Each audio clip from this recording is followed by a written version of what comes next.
foiz muddati haqida aytmadingiz. Xuddi shunday birlamchi birlamchida ham madadda ham shu to'liq 20 yilga beriladi. Foizi 18% bo'ladi. Unda subsidiya amal qiladimi? Subsidiya madad qismiga amal qilmaydi.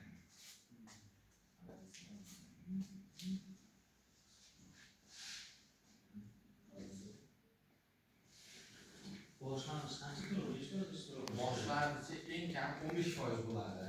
Bunda subsidiyasi borlarga davlat byudjetidan 30 million so'mgacha boshlanish badal qo'yiladi. Lekin ajratilayotgan ipoteka kreditini birlamchini boshlanish badali summasiga qarab, masalan 200 millionlik qo'ysa ham, 300 millionlik qo'ysa ham 30 million subsidiya beradi. Siz lekin masalan nima davlat byudjetidan berilayotgan 30 millionlik boshlanish to'lovingizdan tashqari ham masalan общий chiqayotgan kredit summasini kamida 5%ni o'zingiz boshlanishga qo'yishingiz kerak. 30 milliondan tashqari ham o'zingiz 5% qo'yishingiz kerak. Undan ortib ketsa